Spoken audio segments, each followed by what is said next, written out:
Salutare! Bine ați venit la un alt fel de review. Eu sunt Cătălin și în acest episod vom vorbi despre experiența pe care am avut-o eu cu Insta360x3 după un an de utilizare. Acesta a fost lansat în septembrie 2022, iar la sfârșitul lunii octombrie ajungea la mine după o comandă pe site-ul lor. Nu mai auzisem de acest brand. Credeam că s-a apucat Instagram-ul de făcut camere video. Nu cunoșteam modelele anterioare și mi-a plăcut ideea de a controla cadrele și posibilitățile pe care ți le oferă filmarea în 360. Acest lucru a avut plusuri și minusuri, așa că hai să începem cu lucrurile mai puțin bune.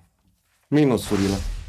Primul contact n-a fost cel mai fericit. Primele filmări n-au fost cele mai calitative, iar asta se datorează și unui senzor de jumătate de inch destul de mic. Acesta suferă în condiții de lumină scăzută, iar calitatea imaginilor este direct proporțională cu lumina pe care o ai. De asemenea, calitatea imaginii se degradează pe margini pe măsură ce folosești câmpul vizual cel mai larg, iar videourile în 360, de fapt, ele împart rezoluția pe toată sfera pe care acesta o surprinde. Un alt minus a fost faptul că lentilele sunt proeminente și sunt susceptibile de a se zgâria foarte ușor, iar metoda de înlocuire a lor este una extrem de anevoioasă. Această problemă a fost rezolvată cu o pereche de lentile de plastic, care într-adevăr protejează lentilele originale, dar dezavantajul este că pot apărea reflexii de lumină, iar calitatea filmărilor scade. Față de alte camere, în momentul în care filmezi în 360, aceste filme trebuie procesate fie de pe telefon, fie de pe aplicația de pe calculator, astfel încât să stabilești încadrarea și detaliile acestea înainte de a le putea exporta și a le folosi. Un alt amănunt pe care l-am remarcat a fost linia de cusătură sau stitch line, reprezentând linia unde cele două camere se întrepătrund, acestea având un unghi de filmare de aproximativ 200 de grade fiecare. Această linie poate să devină vizibilă în funcție de situație, lumină, poziție, cameră, dar per total, de cele mai multe ori, este realizată bine. Aplicația de pe telefon Insta360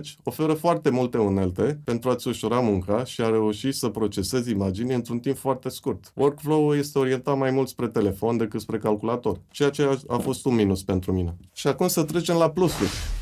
Raportat la numărul de funcții și nivelul de calitate pe care îl oferă, trebuie să fie cel mai mic dispozitiv posibil care se putea realiza, având o greutate de doar 180 de grame și dimensiuni de 11 cu 4 cu 3 cm, fiind extrem de ușor de transportat și utilizat. Bateria este de calitate foarte bună. După un an de filmări intense, încă se ține tare. N-am avut nevoie de o rezervă. Sunt foarte multe funcții pe care ți le oferă camera, peste care nu o să insist, dar aș aminti modul 5,7 HDR, care oferă o colorizare performantă și o calitate foarte bună, modul timelapse 8K, unde calitatea nu este o problemă, pozele pe care le face acestea cu 72 de megapixeli și modul Starlapse unde poți surprinde mișcarea stelelor. Deși mi-a dat bătăi de cap la început, libertatea pe care mi-a oferit-o în procesarea și editarea imaginilor m-a făcut să mă îndrăgostesc iremediabil de acest dispozitiv, oferindu-mi multe variante, chiar și pentru același cadru. Capacitatea de a reframe-ui, adică reîncadra cadrele, este nelimitată, având libertatea de a manipula scena așa cum îți dorești. Practic, nu ai cum să pierzi vreun shot dacă ai camera pornită. Încadrarea lui se va face ulterior. Ba chiar are un sistem care preînregistrează 30 de secunde, care dacă este activat, în momentul în care a prins camera, aceasta are deja 30 de secunde înregistrate anterior. Aplicația de pe telefon și chiar de pe calculator îți oferă posibilitatea de a folosi AI-ul pentru generarea imaginilor și numeroase template-uri care sunt disponibile pentru a-ți ușura fluxul de lucru. Pe măsură ce am învățat să lucrez cu Insta, așa cum îi place și ei, nu numai cum doresc eu, am reușit să aduc filmările la un nivel de calitate satisfăcător cu ajutorul formatului ProRes pe care acesta îl oferă. Este un format necomprimat care îți oferă calitate maximă a filmării cu costul de a avea dimensiuni de fișiere foarte mari în ciuda lungimii mici a acestora. Merită menționat faptul că Insta360x3 îți oferă posibilitatea să filmezi în sistem log. Un alt punct solid pentru Insta360 este varietatea mounturilor pe care le poți folosi, care alături de capacitatea acestea de a filma 360 îți aduc niște cadre unice și speciale pe care altfel ar fi foarte greu să le obții. Aceasta folosește sistemul șurubului de un sfert de inch și oferă un mod stabil și sigur de a fixa camera. Dintre accesorii, aș dori să vă prezint stick-ul de 3 metri din carbon, care îți oferă niște vederi unice, unii folosindu-l pentru a crea senzația de dronă, în locuri unde nu poți să efectuezi un zbor cu aceasta. Este foarte util și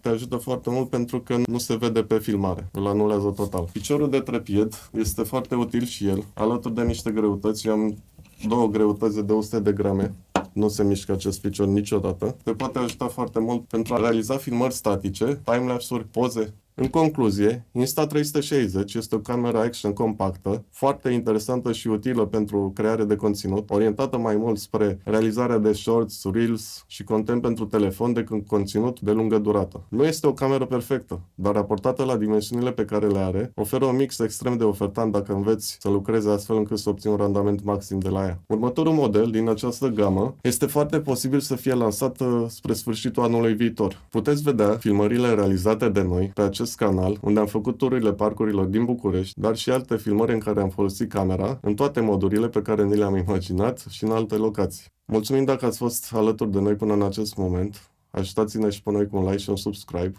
și scrieți-ne în comentarii părerile voastre despre această cameră. Mulțumim!